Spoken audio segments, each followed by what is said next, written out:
Le XXe siècle a vu quelques-unes des plus remarquables découvertes et inventions du genre humain.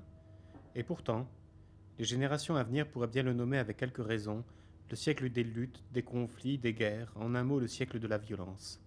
Et c'est ici que l'expérience de l'Inde, qui est parvenue à assimiler tant de cultures étrangères, à les transformer, à fusionner avec elles pour créer une culture métissée, devient irremplaçable.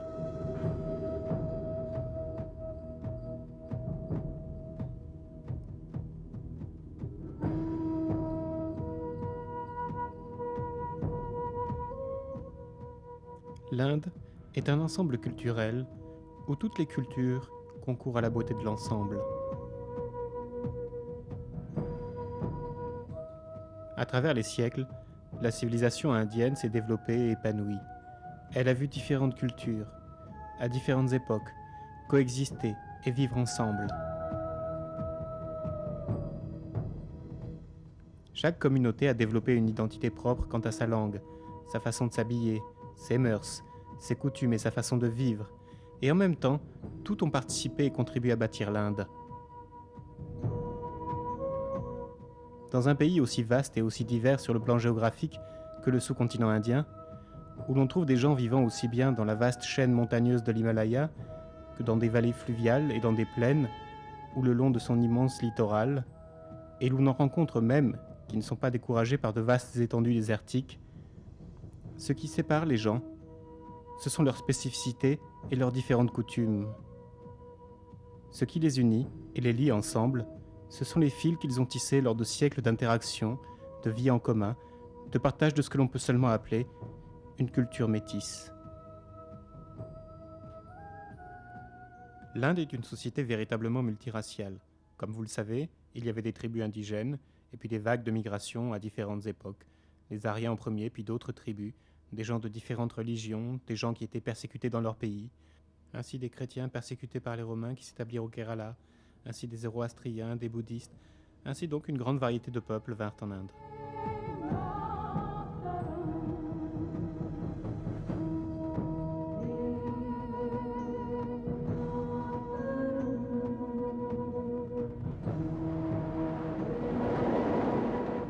Comme le dit le cliché, l'Inde antique était connue comme le pays du lait et du miel. Les richesses fabuleuses de l'Inde attiraient des peuples originaires aussi bien de l'Asie que de l'Europe. La route des épices et la route de la soie conduisaient toutes les deux en Inde. Le commerce entraîna non seulement des interactions culturelles et des influences, mais conduisit aussi de nombreux envahisseurs à venir en Inde et à s'installer, tels les grands Moghols.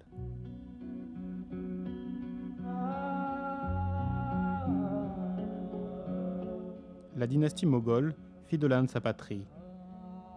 Ceci conduisit à une période de renaissance, un âge d'or, la floraison d'une culture dynamique et nouvelle.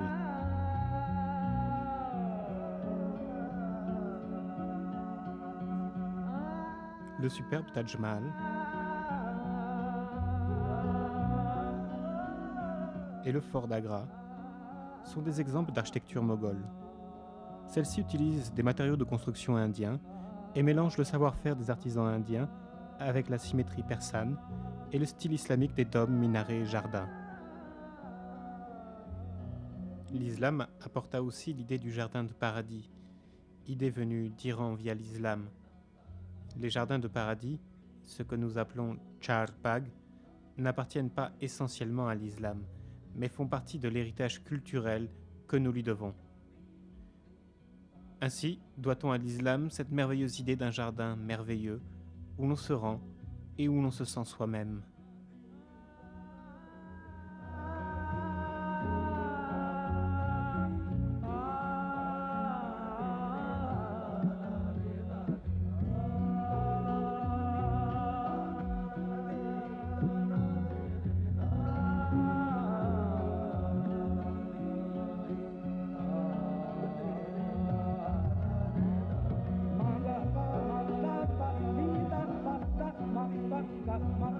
Fatehpur Sikri a été construit par l'empereur Akbar pour célébrer la réalisation de son rêve, la naissance d'un héritier.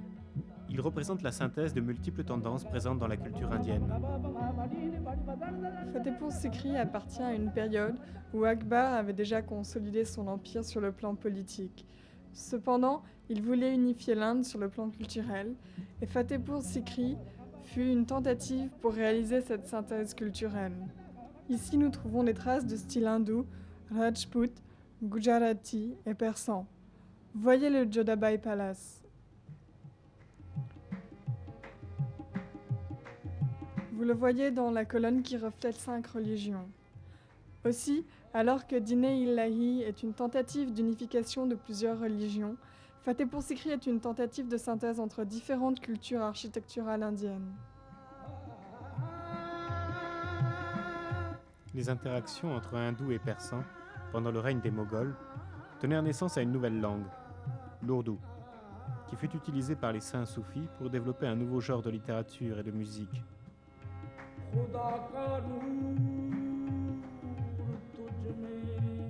Les Moghols développèrent une cuisine unique qui comportait des emprunts aux traditions turques, persanes et indiennes. Le riz pulao fut cuisiné avec de la viande et donna le merveilleux biryani. D'autres plats indiens furent garnis de fruits secs. Des viandes rôties furent parfumées avec des herbes, des épices et des assaisonnements divers.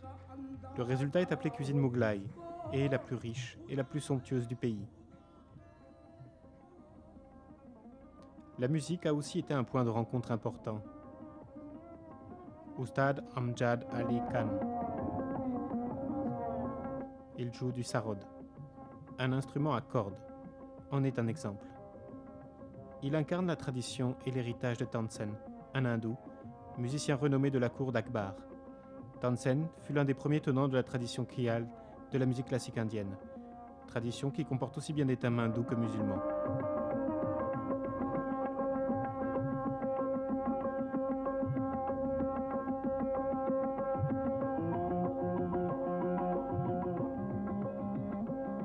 Voici ma femme, Shobha Lakshmi, et me voici, Amjad Ali Khan. Mais par la grâce de Dieu, nous avons fait notre vie ensemble et partageons le même toit, et vivons accompagnés par de merveilleuses mélodies et par les rythmes de la vie.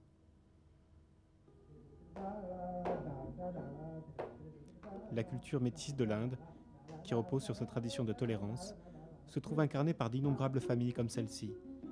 Des traditions très différentes, et pourtant une même culture, un même respect et une même compréhension mutuelle.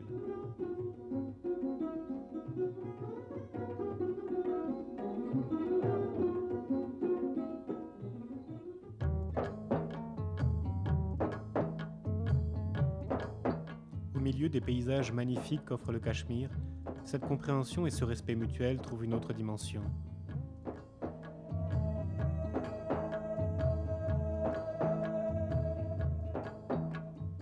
Nous avons dans ce temple dédié à Shiva, à Pahalgam, un gardien qui est musulman. Bien que l'islam ne connaisse pas le culte des idoles, Abdul Ahad Bhat est heureux d'aider les autres à trouver leur chemin vers le divin.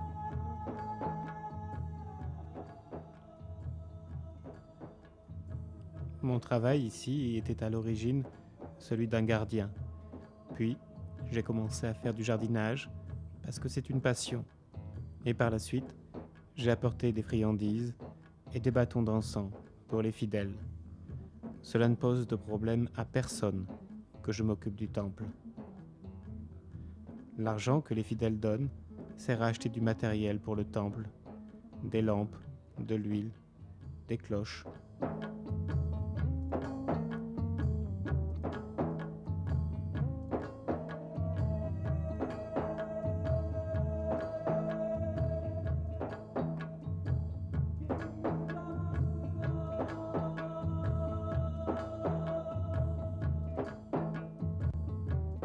Abdul Ahad Bhat semble complètement dévoué à la tâche de faire de ce lieu une oasis de spiritualité dans un monde matériel.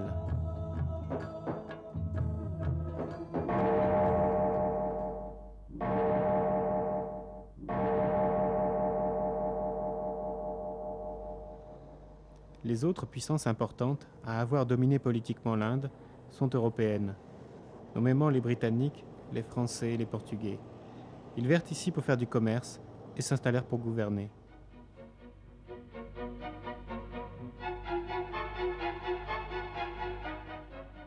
L'établissement de l'église chrétienne syrienne au Kerala remonte au 1er siècle après Jésus-Christ. Mais l'influence chrétienne s'est faite surtout sentir dans ce pays à partir de la domination britannique. 400 ans de domination britannique en Inde ont amené la rencontre de deux cultures diamétralement opposées et les ont laissées grandement influencer l'une et l'autre et changer à jamais. J'ai été très influencé par l'Inde et à la mesure de mes moyens, j'ai essayé de faire quelque chose pour que ces deux cultures se rencontrent. Avant tout, nous devons prendre conscience de ce fait que toutes les cultures ont beaucoup de choses en commun. Et nous devrions comprendre que toutes les religions cherchent la même chose, la relation personnelle entre un homme ou une femme et l'être suprême. Nous devrions comprendre que nous avons cela en commun, et nous devrions apprendre les uns des autres. Et tout comme je pense que l'Inde a une contribution très importante à apporter à l'Occident, je pense également que l'Occident a une importante contribution à apporter à l'Inde. L'Inde, au sortir de la domination britannique, émergea avec une nouvelle perspective. Le système d'éducation à l'occidental aida à faire naître un désir de réforme sociale et à créer un sentiment d'unité nationale qui n'avait jamais fait partie de la psychologie indienne. Ceci constitue la naissance de la plus grande démocratie du monde. Mais peut-être que la plus grande influence qu'a eue la Grande-Bretagne tient à la passion que les Indiens ont pour le cricket. Une passion qui domine la majorité de la population.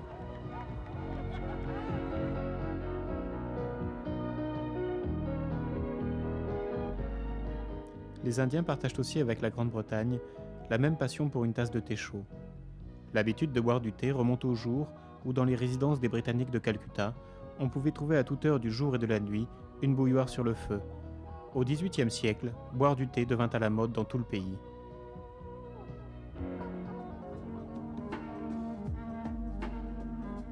L'influence qu'ont eue les Français et les Portugais est limitée, mais présente malgré tout. L'influence portugaise fut limitée à la côte ouest.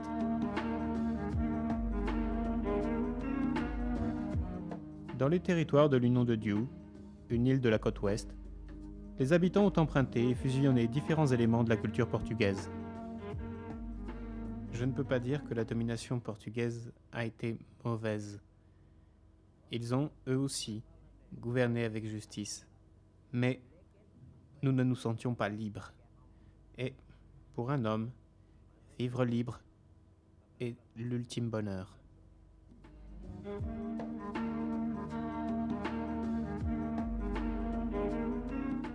En 1961, les Portugais quittèrent l'Inde. L'église Saint-Paul est un exemple de l'architecture portugaise.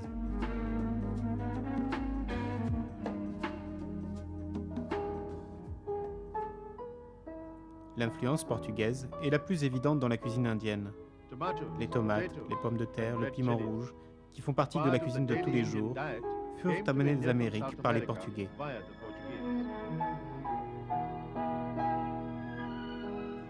À Goa, les gens utilisent du piment rouge, de l'huile, du vinaigre et du tamarin, alors que nous utilisons des tomates, du safran et des feuilles de coriandre vertes. L'influence portugaise est une autre saveur. Un autre goût fait au palais de la culture indienne.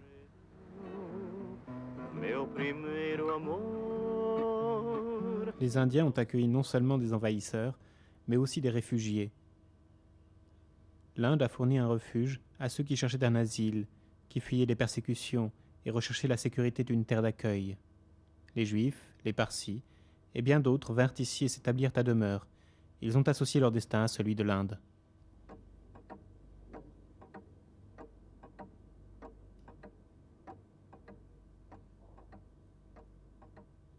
Cette horloge, dans la ville juive à Cochin, dans le sud de l'Inde, a vu une communauté croître et prospérer.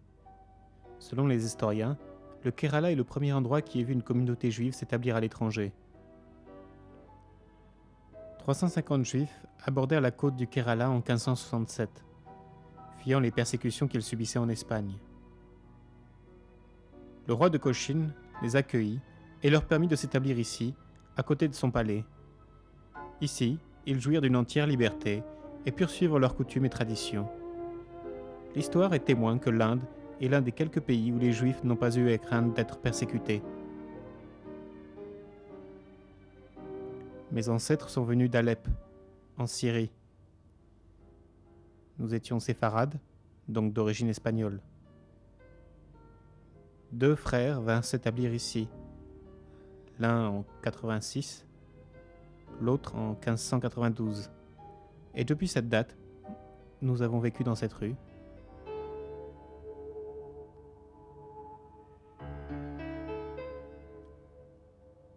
On considère que c'est la plus ancienne et la plus belle des synagogues des pays du Commonwealth.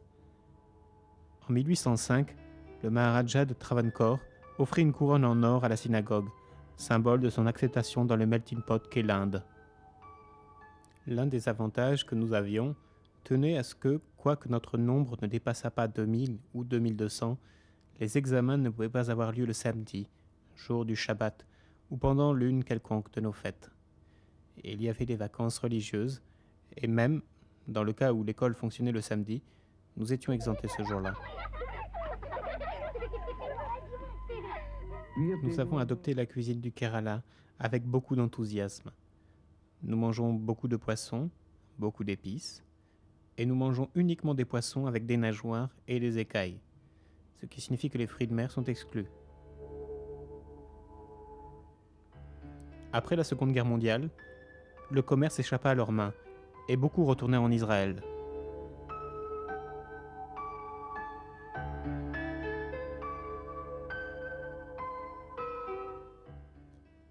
À la naissance d'Israël, le désir d'aller s'installer là, dans la patrie des Juifs, où les lois juives seraient observées, a été extrêmement fort pour tous. Et beaucoup de Juifs partirent pour cette raison. Ceux qui sont restés considèrent ce pays comme le leur. Ils sont nés et ont grandi ici. Ils n'ont pas oublié que ce pays les a accueillis en des temps difficiles et demeurent loyaux à ce pays qui leur a prêté secours et assistance et a nourri leurs ancêtres. Nous sommes la seule communauté juive à avoir été traitée exactement comme les autres membres de la société.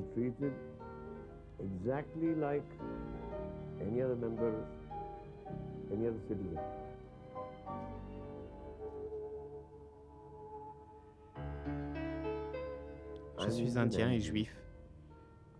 Il n'y a pas de contradiction.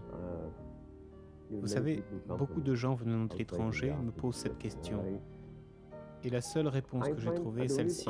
Je suis indien, je me sens indien, je suis indien et je suis juif.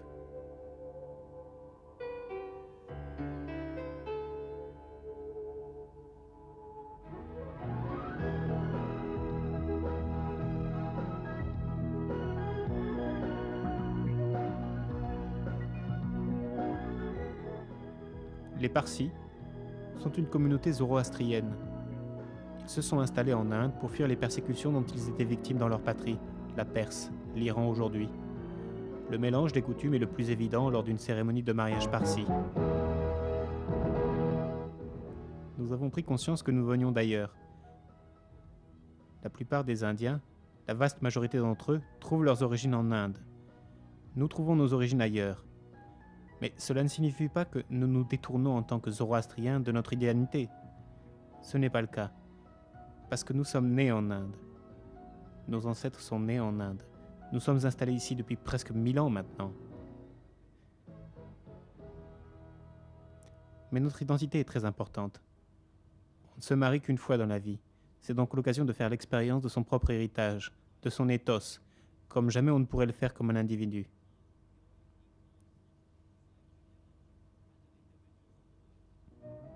Pour nous, lorsque nous parlons de mariage, nous le considérons sous 2 aspects.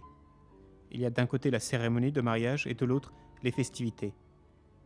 Les festivités sont accompagnées de beaucoup de pompe et d'apparat. La cérémonie correspond à l'union spirituelle, la partie contractuelle. C'est avec elle que le mariage est effectivement scellé.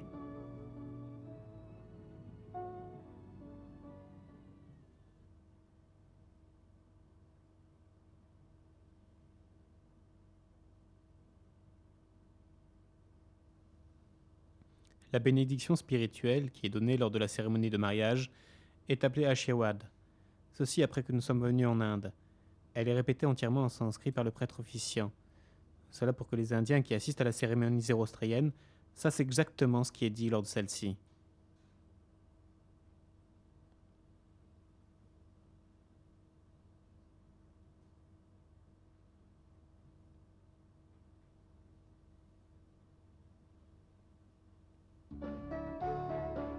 Nous considérons l'Inde comme une magnifique mosaïque. Une mosaïque où chaque communauté, chaque partie, contribue à sa façon à la beauté de l'ensemble. Vous pouvez être un petit carreau bleu, un carreau rouge ou vert dans cette mosaïque, mais il faut tous ces petits carreaux pour réaliser cette image merveilleuse. Bien sûr, nous avons notre propre identité. Nous sommes une partie distincte.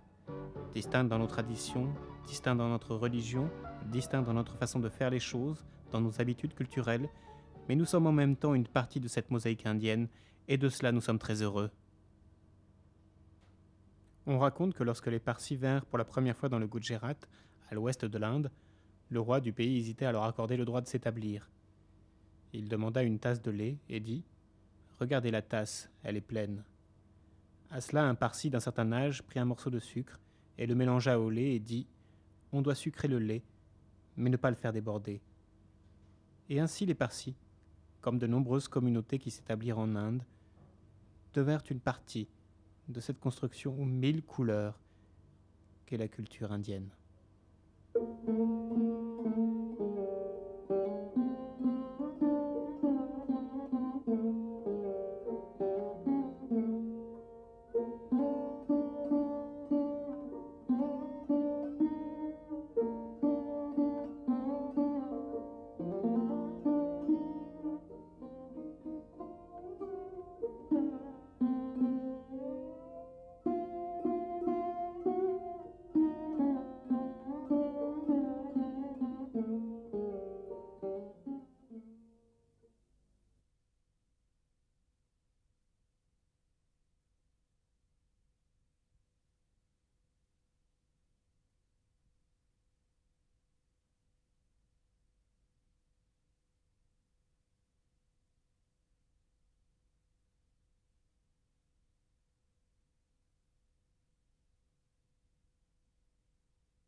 L'histoire de l'Inde est celle d'une remarquable tradition de tolérance.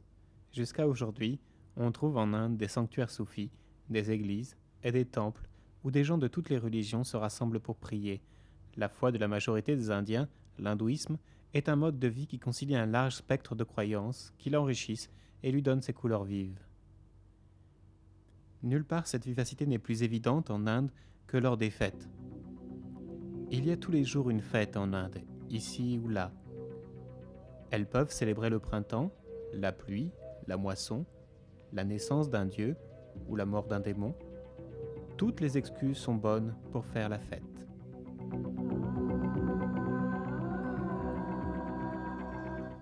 Chaque fête est une véritable explosion de couleurs. Et alors que ces nombreuses teintes et nuances s'unissent dans un ensemble harmonieux, les nombreuses communautés de l'Inde se rassemblent pour célébrer sa culture métissée.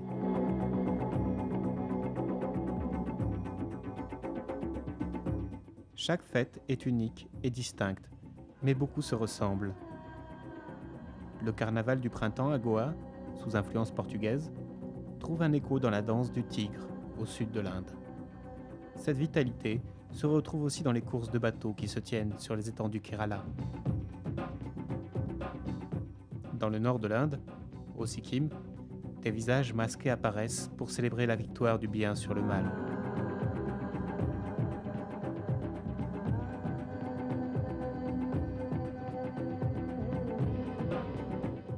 La petite communauté chinoise de Calcutta, dans l'est de l'Inde, fête le Nouvel An chinois de façon traditionnelle en adressant des prières à leurs ancêtres.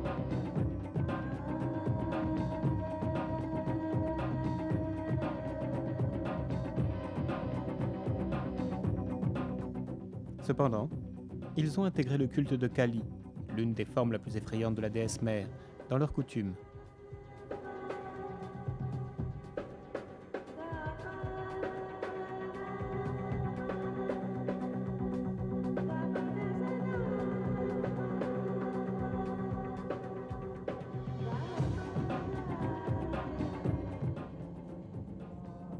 Au milieu des montagnes de l'Himachal Pradesh, dans le nord de l'Inde, se trouve une petite ville, Dharamsala, aujourd'hui connue dans le monde entier pour abriter un microcosme de la culture et de la civilisation tibétaine. Les bouddhistes venus du Tibet s'installèrent ici il y a 40 ans lorsqu'ils furent obligés de fuir leur patrie. Le Dalai Lama réside aussi ici. Il est considéré comme étant la 14e incarnation du Bouddha.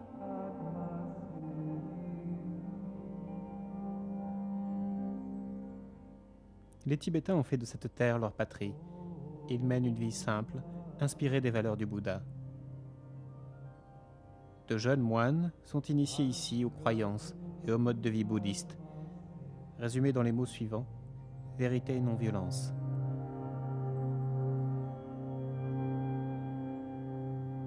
Nous étudions tous ces textes selon une méthode dialectique. Il s'agit fondamentalement d'utiliser des procédés analytiques d'investigation. Nous essayons, en utilisant ces procédés, de trouver des contradictions et de surmonter ou de résoudre ces contradictions.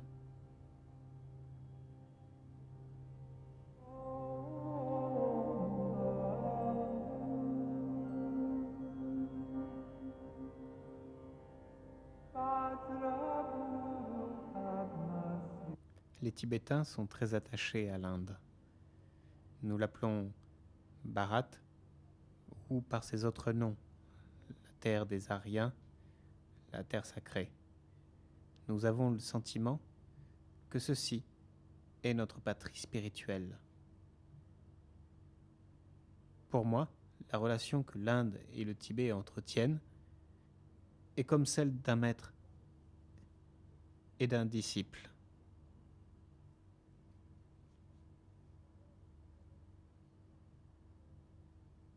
Comme nous avons le statut de réfugiés, nous ne nous en tenons à aucun protocole et ne sommes pas très formels. Ainsi, ai-je l'opportunité de rencontrer une très grande variété de gens et, j'avoue, adorer cela. Aujourd'hui, après 37 ans, tout le monde est d'accord pour reconnaître que les réfugiés tibétains sont la communauté qui a le mieux réussi.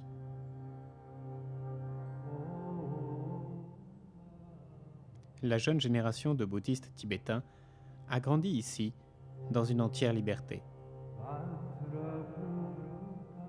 L'Inde a aussi connu des influences qui ne sont plus reconnues comme étrangères aujourd'hui.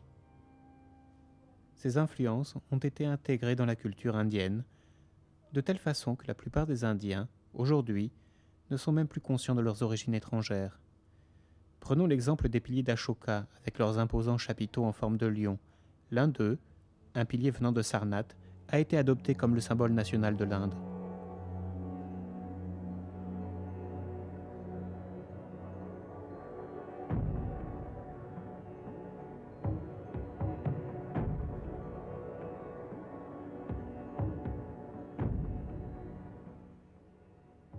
Or, ces piliers ont été réalisés par des artisans persans venus en Inde lorsque l'empire Maurya était à son apogée.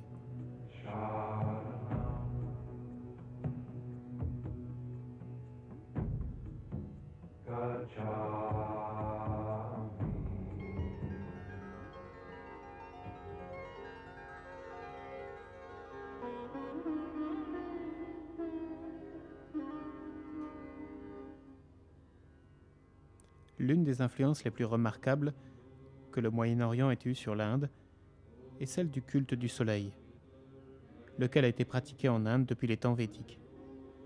Lorsque le temple du soleil a été construit à Konark, à l'est de l'Inde, au début de la période médiévale, le dieu soleil a été représenté portant des sandales, une influence clairement persane.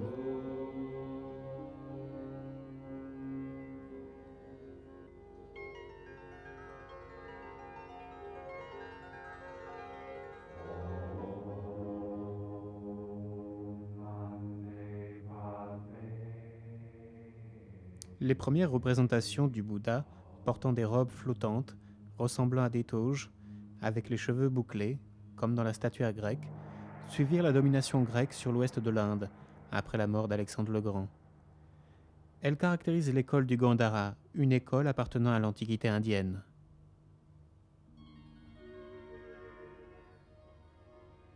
L'empereur Akbar demanda aux artistes de sa cour de créer des livres d'images destinés à l'éducation de son fils, Jahangir. Ceux-ci s'inspirèrent du folklore indien et des grands récits épiques de la mythologie indienne, tels le Ramayana.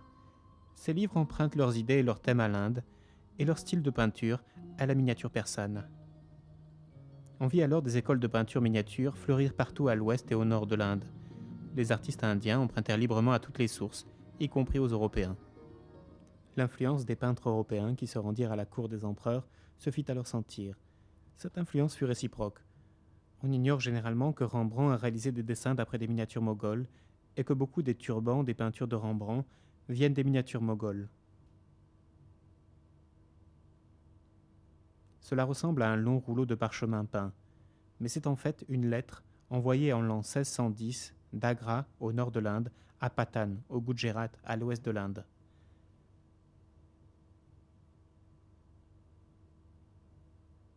Elle montre comment les prêtres jaïns étaient considérés avec grand respect par la cour de l'empereur moghol Jahangir.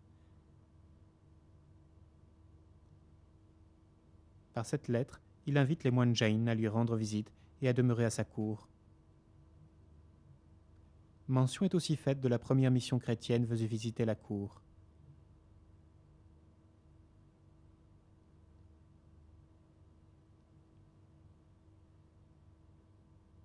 Ces influences ont été fondamentales dans la création d'une culture métisse, qui est l'une des caractéristiques de la sagesse de l'Inde.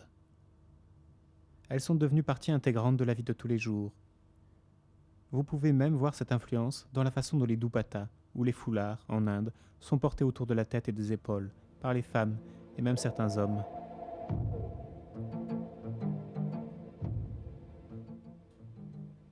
Traditionnellement, l'Inde a utilisé des étoffes non cousues pour l'habillement. Le sari des femmes, le lungi des hommes, sont des vêtements dans lesquels on se drapait et qui étaient non cousus. L'influence britannique a apporté le vêtement cousu. Mais l'étoffe non cousue n'a pas disparu.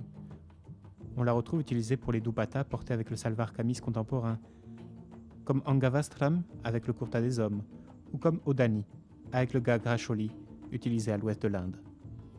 C'est la force de la culture indienne. Les traditions et les coutumes se perpétuent en assimilant et en mariant diverses influences. Cette culture métisse est visible partout en Inde. robe traditionnelle indienne, le sari, est aujourd'hui portée partout dans le monde. Mais si vous jetez un coup d'œil derrière la scène, à Bénarès par exemple, vous serez surpris de découvrir que le sari, qui est porté par la communauté hindoue, est fabriqué par des tisserands musulmans. Tout comme l'art du tisserand offre un modèle de compréhension de la société indienne dans sa composition, l'artiste sur la scène donne de nouvelles dimensions à l'intégration dans l'art indien. Le père Barbosa, un prêtre de la région de Mumbai, illustre les thèmes chrétiens en utilisant la danse classique appelée Bharatnatyam, une danse exécutée à l'origine dans les temples. Ceci, dit-il, est un moyen pour lui de donner une forme extérieure, visuelle, à sa dévotion intérieure et à son amour pour le Christ.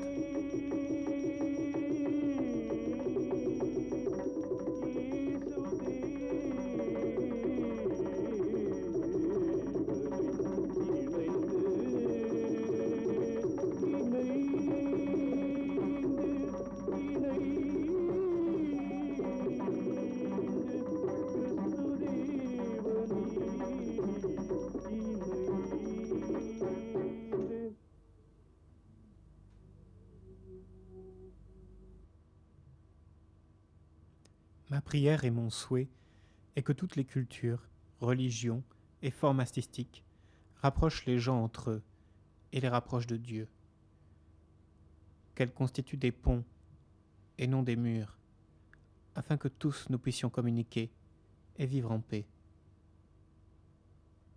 La grande variété des instruments de musique et la capacité qu'a la civilisation indienne d'emprunter des instruments de musique étrangers, comme le violon et plus récemment la guitare, le saxophone et la mandoline, et de les intégrer dans la musique classique indienne est proprement fantastique.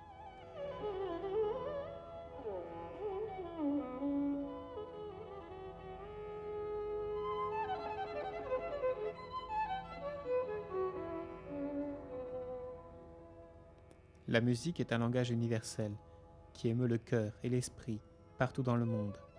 La musique indienne, à travers les siècles, a donné et emprunté à tous les styles et à toutes les cultures.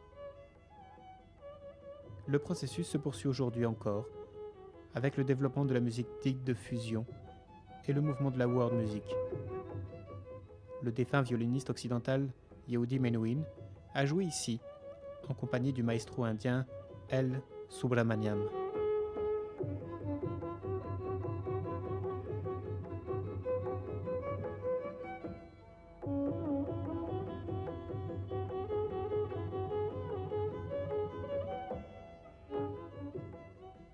Je pense que la world music est le futur.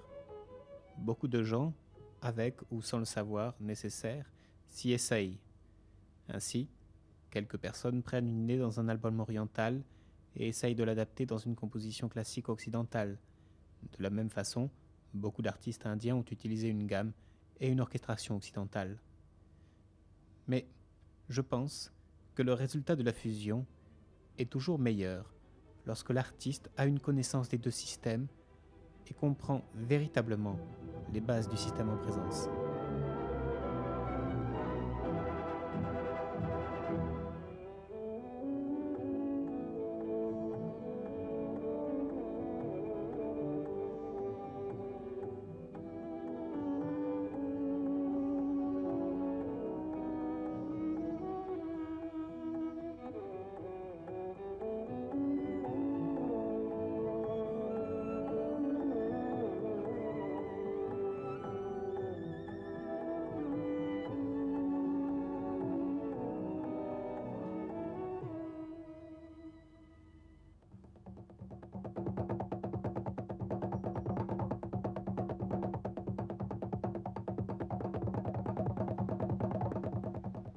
J'ai été attirée par la culture en général. J'ai été complètement bouleversée par le Kathakali. Et à partir de là, j'ai commencé à découvrir toutes les autres formes d'art du Kerala. Et ce qui m'a le plus étonnée, c'est la signification spirituelle de tous ces arts. Lentement, je me suis sentie attirée vers l'intérieur, comme on est attiré dans l'intérieur d'un temple vers mon moi intérieur. Luba Shield, une Française, dirige aujourd'hui le centre Vijan Kalavedi. Ce centre reçoit des étudiants des beaux-arts venant du monde entier. Et ici, alors qu'ils apprennent et s'adaptent au mode de vie indien, ils font l'expérience de la culture d'intégration de l'Inde. Je veux avant tout dire que je suis heureuse. J'ai l'impression que l'Inde est mon pays. J'ai vécu aussi longtemps en Inde qu'en France. Aussi, vous pouvez facilement deviner quel est mon âge maintenant. Le centre forme aussi des étudiants en Kalari Paitu, la forme d'art martial traditionnelle du Kerala. Actuellement, mon intérêt principal réside dans l'étude du Kalari. Aussi ai-je étudié ce voyage et mon voyage précédent il y a 1 an et demi, l'été dernier, et je pense que j'aime perfectionner cet art. Autant que je sache, c'est le plus vieil art martial du monde. Il me semble avoir un fond culturel plus riche que les autres arts martiaux. Les autres arts martiaux ont un caractère beaucoup trop militaire. C'est un art plus subtil, et les mouvements du corps sont réellement très intéressants. C'est presque comme une danse. Daksha Seth, une danseuse contemporaine, a combiné des éléments du Kalaipatu et du yoga, les mélangeant avec diverses formes de danse traditionnelle indienne. Ces performances sont mises en musique par son époux, Devisaro, un Australien dont la musique de fusion se situe aux confluences des traditions musicales occidentales et orientales, ainsi que des courants contemporains. Ils sont un exemple de la famille indienne métissée et créent ensemble un art d'un exquis métissage.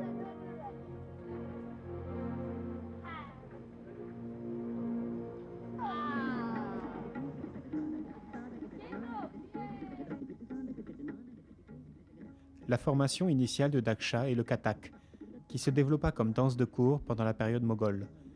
Elle a pour thèmes principaux des histoires tirées de la vie de Krishna, incarnation du dieu Vishnu. Daksha transforme une composition de Vivaldi en un exemple prodigieux d'osmose caractéristique des arts indiens.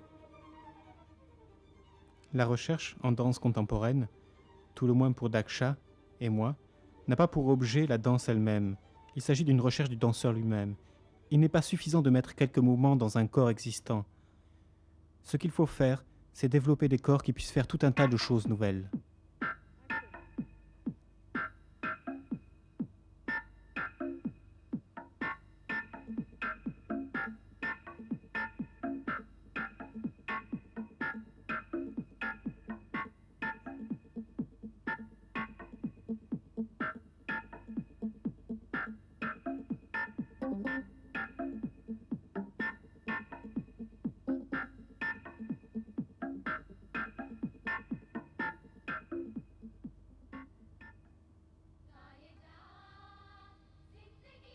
En fait, l'art est toujours l'instrument de telles assimilations et intégrations. Prenons un autre exemple, le MBS, le chœur de la jeunesse au Kerala, au sud de l'Inde. Ce chœur chante l'intégration nationale et adapte librement le style du chœur chrétien pour des chansons régionales et même des films hindi.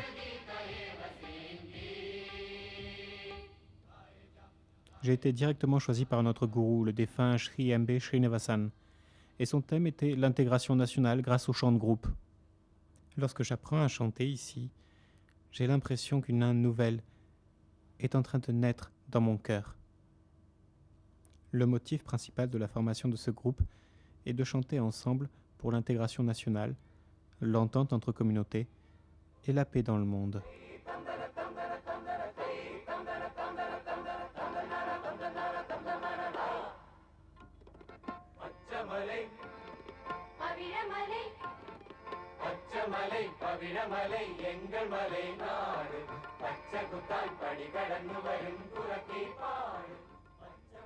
Il est difficile de penser à l'Inde sans penser aux multiples contributions des différentes communautés qui se sont installées ici, sans l'architecture moghole, sans l'art du Gandhara, sans la musique kayal, sans le piment dans le curry, sans le cricket ou sans le thé, et la démocratie. L'Inde a choisi dans ses influences, s'est enrichie et a changé, mais est demeurée malgré tout en relation avec ses racines les plus anciennes. C'est la force de la tradition indienne. Cela lui a permis d'assimiler ses influences et de bâtir cette civilisation aux confluences de tant de cultures. Ceci est l'Inde moderne.